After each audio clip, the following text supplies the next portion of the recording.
Look who slid in during the break. It's Bills General Manager Brandon Beane joining us after a very busy weekend. And apparently you don't like to take any time off because you just signed a running back this morning. So how you doing? You all right? Yeah, we're doing good. We're doing good. That was actually done while we were still drafting. Okay. It was, I reached out to his agent, and when it was on Saturday, when I was like, listen, there's still some backs I can draft, I said, but I could use some picks elsewhere, some different positions.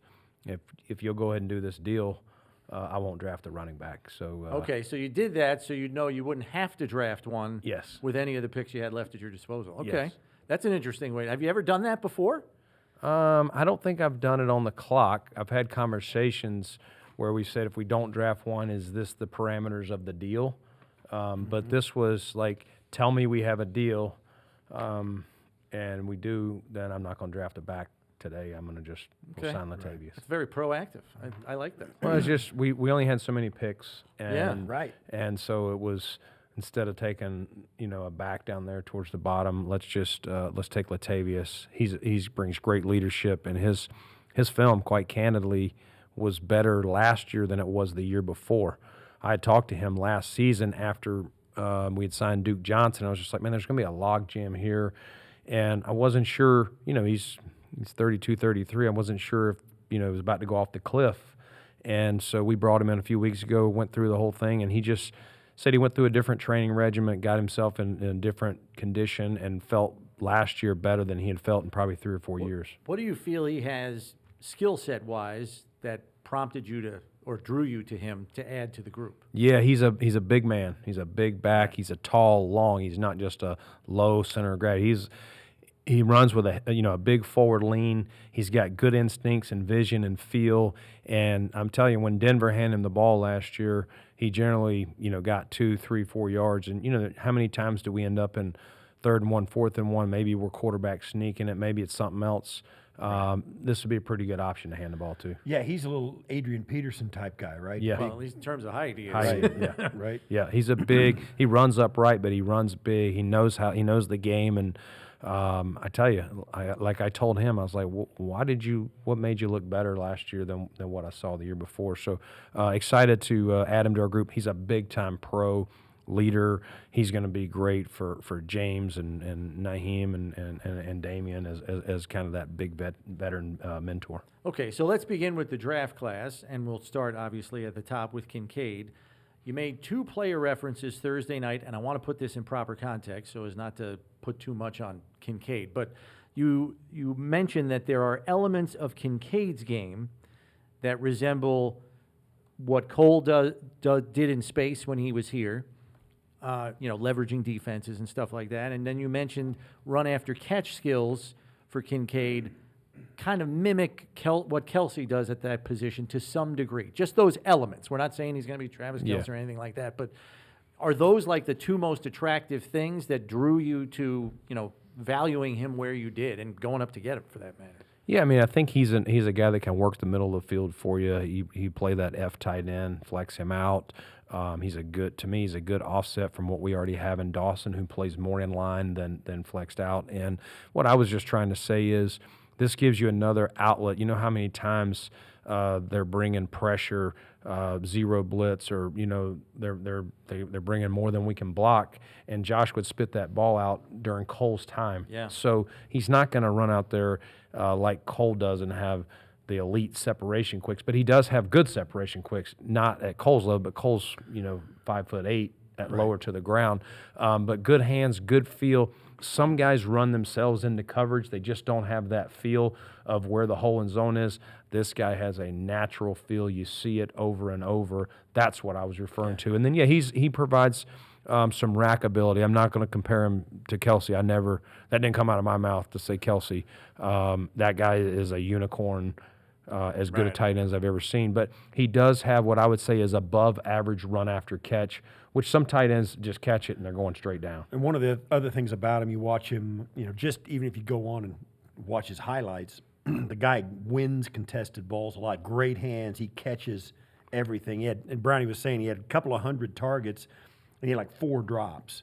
And, that was an issue here last year. And I know that probably it's not because we did this, we're going to do this in the draft. But this is a guy that just doesn't drop the football, and no matter where they put it, he gives you a chance to come down with it. Yeah, he's contested balls, really good hands, as good a hands as anybody we saw in the draft, and you love that because you're right. We did have some drops at moments last year, and you know we want to improve that as a team, and I'm sure certain guys want to say they want to have a better drop rate this year in 2023. So now he'll be a great weapon that we can use in various former fashions. Dorsey can run in behind the line of scrimmage. He's not going to be that what I was trying to say. He's not going to be that traditional inline wide blocking kind of tight end. Right.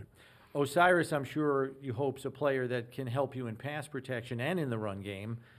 In which area, if he wins a spot, do you think he helps you in sooner? Probably pass. Okay. I just think he's really stout. You're not going to run down his cylinder. He's 335 pounds. He can anchor. He's got size 17 shoes. Like he can anchor in the ground. You're going to have to work his edges. But what help? Guys that are heavy, sometimes they get worked on their edges. The thing that helps him is he's got really long arms, and so that helps him reach these guys when they do work his edge. And it's a matter of just holding it long enough. He's it was mentioned the other night, he's been around a quarterback that's been mobile and having to, sustain those blocks and stay on guys and such. But we like him in both. He moves guys in the run game too. It's not that he can't do that, but being able to set a firm pocket for Josh to be able to step up is really helpful. Yeah, he's got like a 99th percentile wingspan, so the guy can reach across the line of scrimmage at guys, right? I mean, and plus, not for nothing, he's got those huge feet. He's also flat-footed. And you think, well, gosh, he's not. But when he sets his feet and gets his base going, it's almost like he's got roots in the ground. I mean, you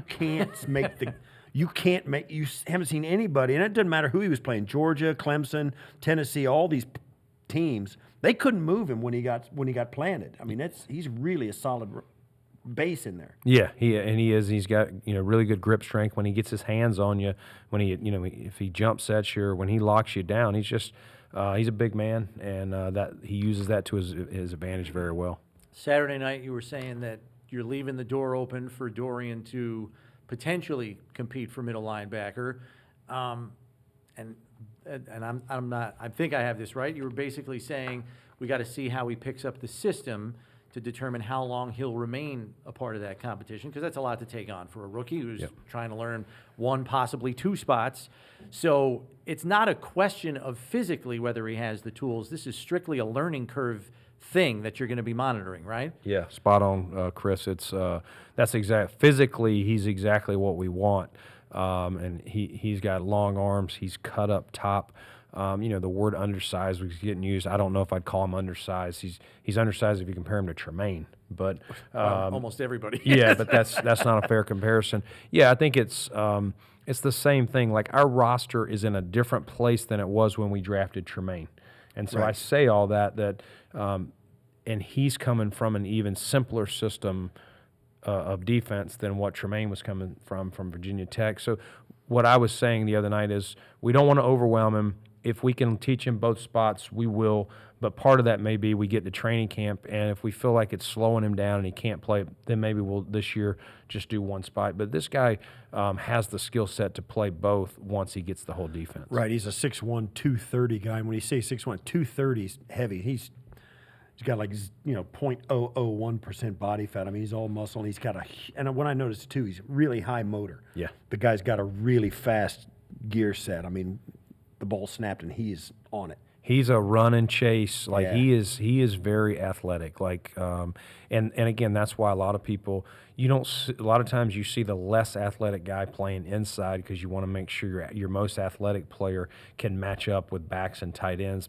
Hence Matt Milano, who's really good. But if we can, if at some point down the line we get this guy where he can command the defense, know everything, it's just a lot. It's not as big as from a quarterback standpoint, but it is the quarterback position of the defense. You've got to be able to not only know it yourself, you got to know what everyone else is doing to be able to make checks and calls. So that's where I just want us to be patient with him and make sure we don't put him out there before he's ready. Talking with Bills GM Brandon Beane about the 2023 Bills draft class.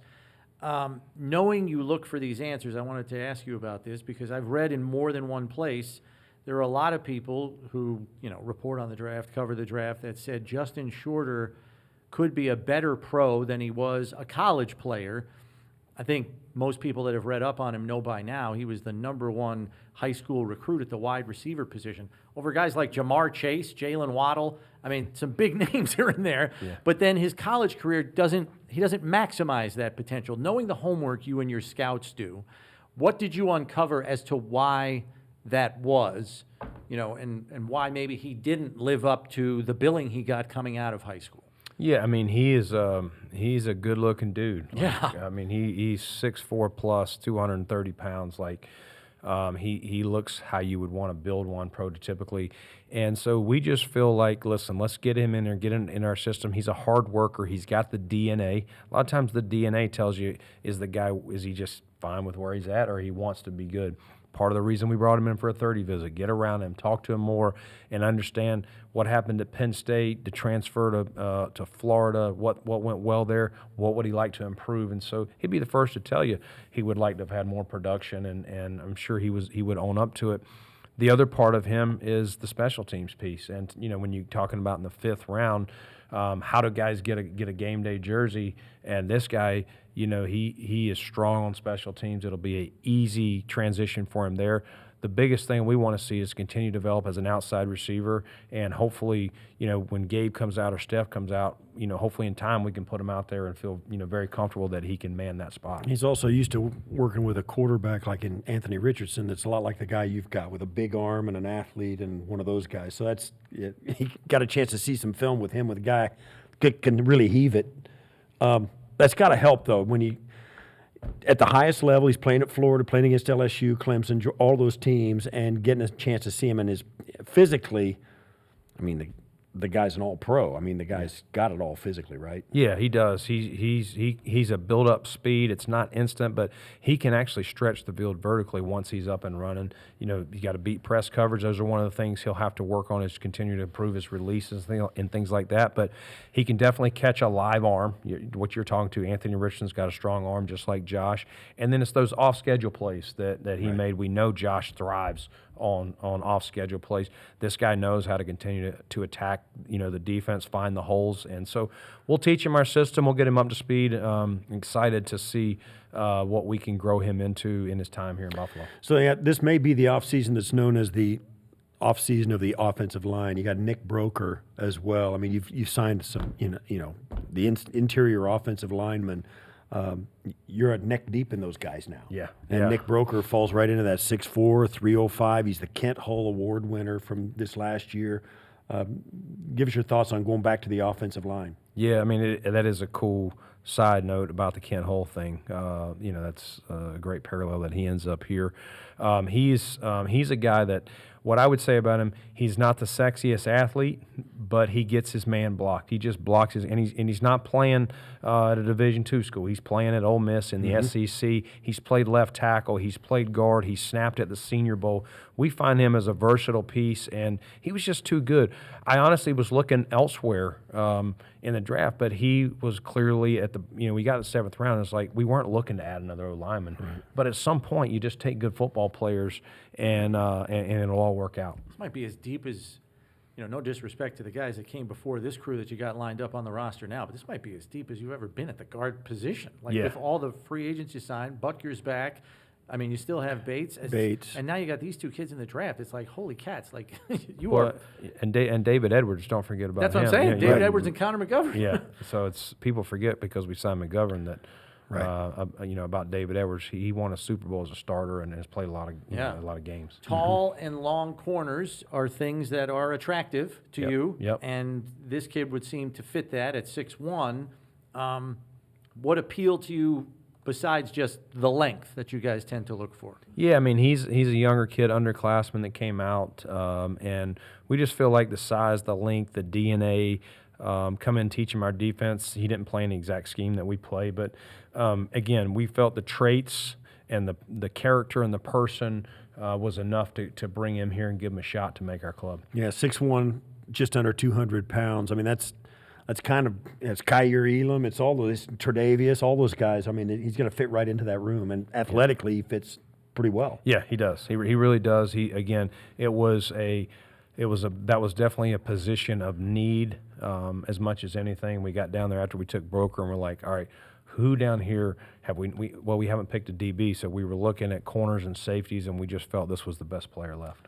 I know you said, because I asked you about, your roster and where you're going to finish out at, and you said you'll be shy of 90. Yeah.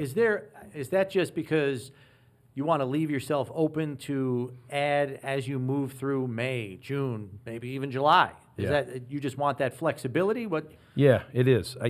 To me, you want to get to your 89, 90, somewhere around 88 to 9. We've shown up to training camp with 88 before. Right.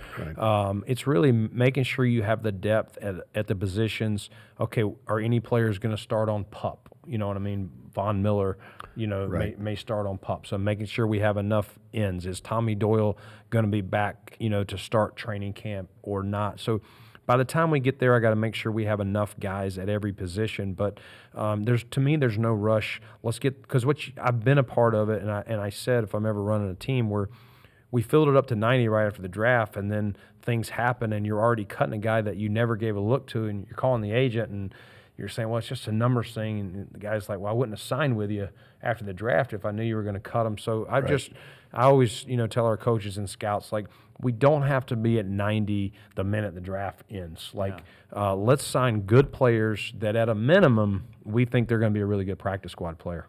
Easier to add than to have to shuffle the deck. It is, and listen, there's going to be more players. We know that. People are going to have gotten drafted over this weekend, and someone's going to say, you know what, I can shed $3 million.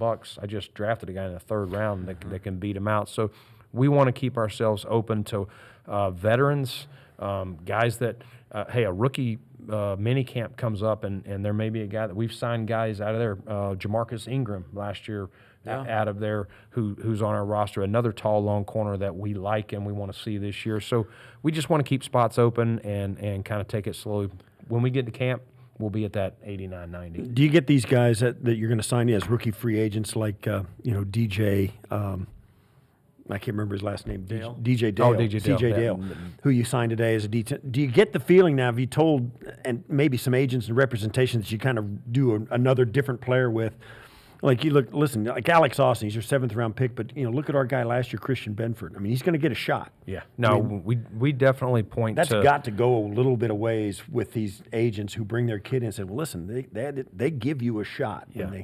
We ran a stat that we gave our undrafted rookies more preseason play time than any team last season. And so they're going to get a chance to showcase what they can do.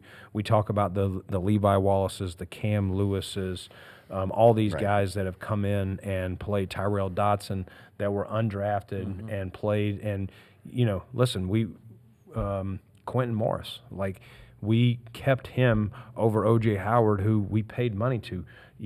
That's not a great conversation. I got to explain to the Pagulas that Reggie Gilliam. I gave money to this guy and it didn't work out. The undrafted kid we had here all along beat him out. But it's best man wins. We don't care where you're drafted, how much your salary is, and I think agents know that when they send their players here. Yeah. Brandon, thanks for coming in. Great we seeing know you, you're man. still doing some shuffling on the roster, so thanks for giving us some time. We appreciate it here you got and kind of sharing some insight with the fans today. Sneak in a nap this afternoon. Yeah, see what you can do. Adrenaline's still flowing soon enough. Yeah, I believe it. All right, that's stuff. Bills GM Awesome. Brandon Beane joining us here on One Bills Live.